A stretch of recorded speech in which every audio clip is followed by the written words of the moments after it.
मथुरा में पुलिस का ऑपरेशन लंगड़ा जारी है। एसओजी टीम और साथ ही महावन पुलिस की 5 लुटेरों से मुठभेड़ हो गई। मुठभेड़ में 4 बदमाशों के पैर में गोली लगी है। एक बदमाश अंधेरे का फायदा उठाकर भागने में कामयाब रहा। घायल बदमाश मथुरा के थाना सदर बाजार इलाके का रहने वाला है। घायल बदमाश परवेज, मोहित, विशाल और साथी आकाश को अस्पताल में भर्ती कराया गया, जहां पर घायल लुटेरे के कब्जे से 1,60,000 रुपए नकद, मोबाइल लूटा हुआ और साथ ही 4 तमंचा, कारतूस, बाइक और एक्टिवा बरामद की गई है। थाना महावन क्षेत्र के बरेली इलाके के नजदीक की मुठभेड़ हुई थी, जिसके बाद आरोपी को पुलिस ने गिरफ्तार कर लिया।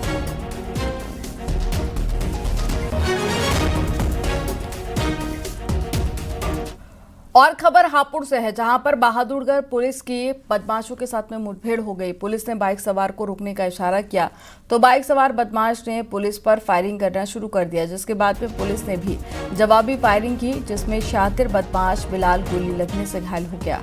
बदमाश को पुलिस ने उपचार के लिए अस्पताल में भर्ती कराया है।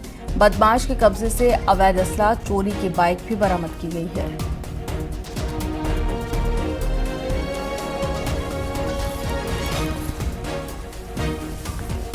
करीब 1:30 बजे थाना बहादुरगढ़ पुलिस द्वारा लुहारी खेड़ा मार्ग पर चेकिंग की जा रही थी, जहां एक संदिग्ध को रोकने का प्रयास करने पर संदिग्ध द्वारा पुलिस पार्टी पर फायर किया गया। आत्मरक्षार्थ की गई फायरिंग में एक अभियुक्त घायल हुआ है, जिसका नाम बिलाल, जो कि गाजियाबाद का रहने वाला है। उसके पास से एक अपाचे मोटरसाइकिल चोरी की गाजियाबाद से बरामद हुई है तथा एक अवैध तमंचा का कारतूस भी बरामद हुआ है। भारतीय जनता पार्टी आपातकाल की 50वीं बरसी को संविधान हत्या दिवस के रूप में मनाएगी। पार्टी आज देश भर में जिला और बूथ स्तर पर कार्यक्रम आयोजित करेगी और इन कार्यक्रमों का उद्देश्य नई पीढ़ी को आपातकाल के काले अध्याय से अवगत कराना है। बीजेपी नेता और साथी कार्यकर्ता आम नागरिकों तक पहुंचकर जानकारी देंगे। तो एक बड़ी खबर आपको बता रहे हैं, आज भारतीय जनता पार्टी आपातकाल की 50वीं बरसी मना रही है और कल केंद्रीय गृह मंत्री अमित शाह का भी बयान सामने आया था। उन्होंने कहा कि इस काले अध्याय को धुंधला नहीं होने देना है।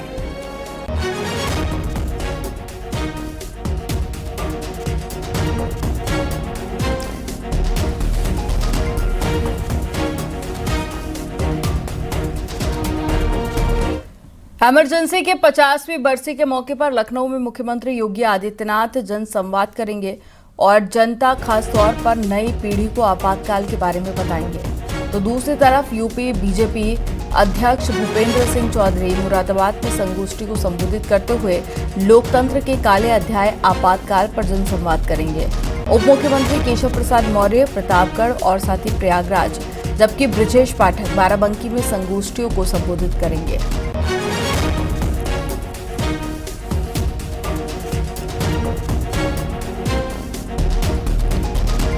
आपातकाल के 50 साल पूरे हो रहे हैं और बीजेपी इसे संविधान हत्या दिवस के रूप में मना रही है।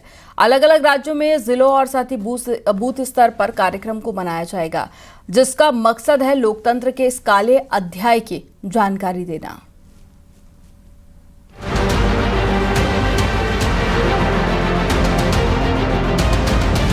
पच्चीस जून को देश में आपातकाल के 50 साल पूरे हो रहे हैं। बीजेपी आपातकाल की 50वीं बरसी को संविधान हत्या दिवस के रूप में मनाएगी। इसको लेकर बीजेपी नेता मुख्तार अब्बास नकवी का कहना है कि उन्होंने आपातकाल के समय की यातनाएं झेली थी। जुर्म का जो एक दौर था, वो उसको सोच करके रोंगटे खड़े हो जाते हैं। कितने लोगों के नाखून, कितने लोगों के जो है वो बाल खींच लिए गए, नाखून खींच करके उनको जो है प्रताड़ित किया गया। हफ्तों जो है हमें खुद जो है हमारे साथ जो है वो जुल्म जुर्म हुआ उस दौरान, फिर जेल के सीखचों में डाला गया। तो एक बहुत भयानक स्थिति थी। वहीं जदयू के वरिष्ठ नेता केसी त्यागी ने इमरजेंसी पर कहा कि इंदिरा गांधी ने अपनी कुर्सी बचाने के लिए आपातकाल लगाया था।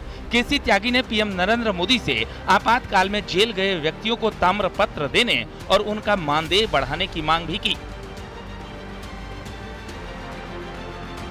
मुश्किल से 1000-2000 बच्चे होंगे इस समय जो लोकतंत्र के सेनानी हैं। उनके परिवारजनों की, उनके पालन पोषण की जिम्मेदारी नरेंद्र मोदी जी की सरकार पर है, जो खालिस गैर कांग्रेसवाद की सरकार है। इसलिए उनको बुला करके उनको ताम्र पत्र देना चाहिए, जैसे कांग्रेस पार्टी ने 42 के आज़ादी के उनको दिया था। उनको जो मानदेय है वो भी बहुत कम है, उसकी भी राशि बढ़ाई जानी चाहिए। वहीं ओपी राजभर ने इमरजेंसी को लेकर कांग्रेस पर निशाना साधा और 25 जून को आपातकाल की 50वीं बरसी पर संविधान हत्या दिवस के रूप में मनाने की बीजेपी की योजना का समर्थन किया। संविधान हत्या दिवस को बीजेपी अलग अलग राज्यों में जिले और बूथ स्तर तक मनाएगी, जिसका मकसद लोकतंत्र के इस काले अध्याय की जानकारी देना है। बीजेपी नेता और कार्यकर्ता छात्रों से लेकर आम नागरिकों तक पहुंचकर कार्यक्रम आयोजित करेंगे। बीजेपी के केंद्रीय मंत्री, सांसद, संगठन के पदाधिकारी इस दिन आयोजित होने वाले कार्यक्रमों में हिस्सा लेंगे। Bureau report, news 18।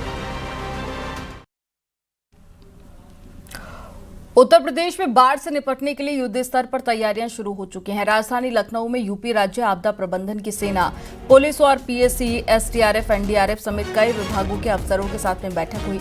सिंचाई, स्वास्थ्य, मौसम, टेलीकॉम और रेलवे, पीडब्ल्यूडी को भी कड़े निर्देश जारी किए गए हैं। आपको बता दें कि 26 जून को बाढ़ से निपटने की राज्य स्तरीय मॉक ड्रिल की जाएगी।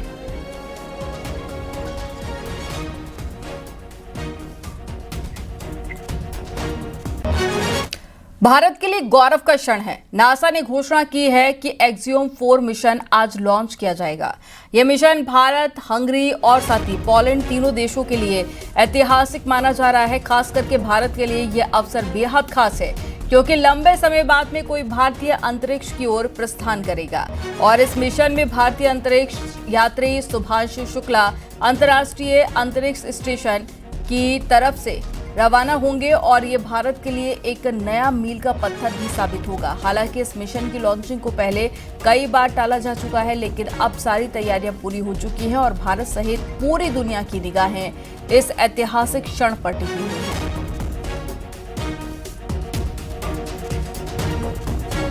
और घर के बाहर भी लगे हैं, जो बहुत हमारे लिए तो एक उत्सव है। हमारा बच्चा जो है इतने बड़े मिशन पर जा रहा है। देश प्रदेश और लखनऊ का नाम जो है पूरा इस बच्चे के नाम से लिया जा रहा है और हम लोग तो उसके गार्जियन हैं, तो हम लोगों को तो बहुत ही अच्छा लग रहा है कि मतलब ये मिशन जो है मेरा बेटा कर रहा है और अपने को गौरवान्वित महसूस कर रहे हैं हम लोग। बेटा का अब दूर जाने का एक जो समय है वो आ गया, क्योंकि वो एक ऊंची उड़ान भरने जा रहा है। तो अब ये आखिरी समय, क्योंकि लगातार एक समय आ रहा था जिसको लेकर के आप भी उत्साहित थे, लेकिन अब कल की तारीख फिक्स हो गई है।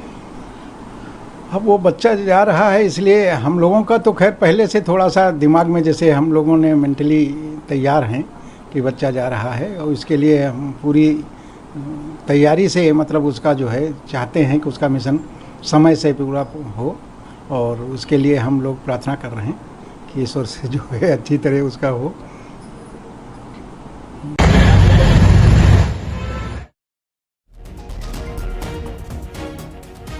तो सुभांशु शुक्ला जो भारतीय नागरिक हैं और एक्सियोम 4 मिशन पर जाएंगे, ये भारत के लिए बेहद बड़ा दिन रहने वाला है और ये मिशन मील का पत्थर भी साबित होगा। इस मिशन को पहले भी कई बार टाला जा चुका है, लेकिन आज इस मिशन के लिए सभी की रवानगी हो जाएगी। सभी साइंटिस्ट आज रवाना होंगे। और खबर झांसी से है, जहां पर पुलिस ने 2 शातिर गाड़ी चोरों को गिरफ्तार कर लिया। पुलिस ने इनके पास से चोरी के 3 बाइक भी बरामद की है। ओरछा और बबीना थाना क्षेत्र के रहने वाले 2 शातिर वाहन चोरों को गिरफ्तार किया गया है।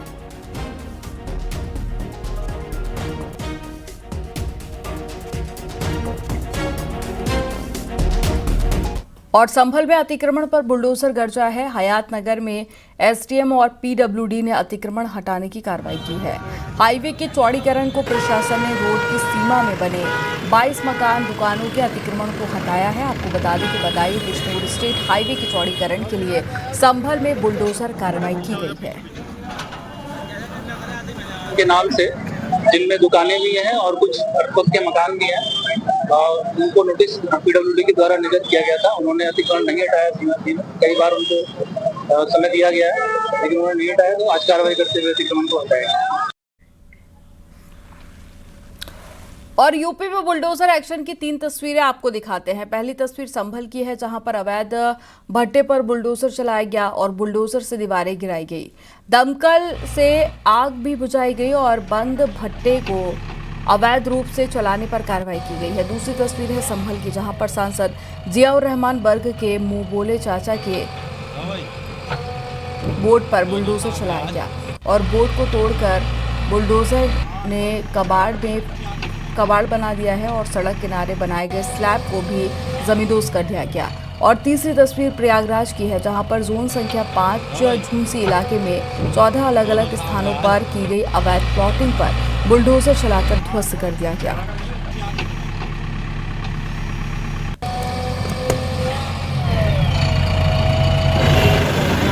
और सीतापुर में नैमिषारण्य पर्यटन विकास के लिए स्कूल को तोड़ा गया है और चक्र तीर्थ के पास में नए सरोवर निर्माण के लिए स्कूल तोड़ा गया।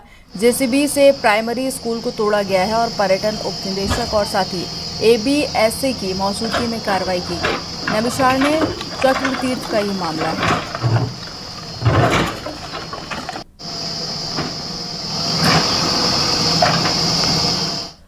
और लखनऊ के मलिहाबाद में रेलवे ट्रैक पर युवक के शव मिलने के मामले में वीडियो सामने आया।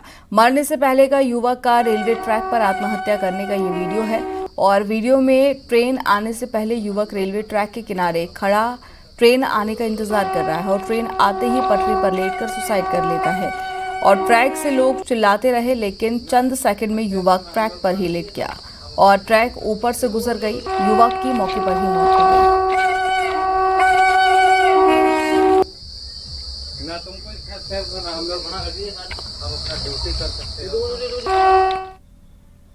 आगरा में गोद ली हुई बच्ची के मामले में अब पुलिस ने बड़ा एक्शन लिया है और 4 लोगों को गिरफ्तार कर लिया। 2 साल पहले 9 साल की मासूम बच्ची को गीता नाम की महिला ने खरीदा था और उसे जबरन देह व्यापार करवाया जा रहा था। मासूम बच्ची ने एक वीडियो बनाकर सोशल मीडिया पर वायरल किया था, जिसमें उसने पूरी आपबीती बताई थी और मामले में पुलिस ने मुकदमा दर्ज कर लिया था और जांच शुरू कर दी थी। अब पुलिस ने इस पूरे मामले में बच्ची को खरीदने वाले आरोपी गीता, अमित, माणिक चंद और कुणाल को भी गिरफ्तार कर लिया है।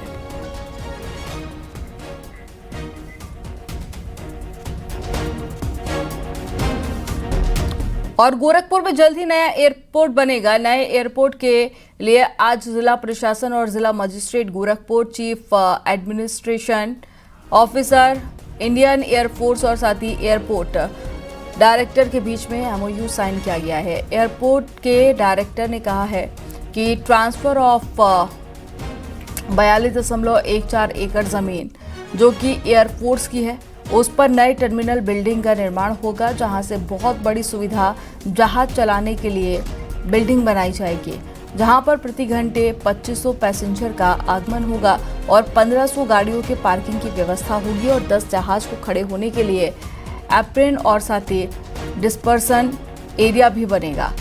इन तमाम सुविधाएं गोरखपुर जनता के लिए समर्पित की जाएंगी और ये वही ज़मीन है जहां पर एयरपोर्ट जल्द ही बनाया जाएगा। District magistrate Gorakhpur, chief administrative officer Indian air force और एयरपोर्ट डायरेक्टर गोरखपुर के बीच में आज जो है ट्रांसफ़र ऑफ 42.14 एकड़ ज़मीन एयरफोर्स की थी, जिस पे नए टर्मिनल बिल्डिंग का निर्माण होगा, जहां से बहुत बड़ी सुविधा जहाज़ चलाने के लिए बहुत बड़ी बिल्डिंग बनाई जाएगी, जहां जो 25 पर घंटे 2500 पैसेंजर का आवागमन होगा, 1500 गाड़ियों का पार्किंग की व्यवस्था होगी, 10 जहाज़ को खड़े होने के लिए एप्रन और डिस्पर्सल एरिया बनेगा। इस तमाम सुविधाओं के लिए गोरखपुर की जनता को समर्पित की जाएगी।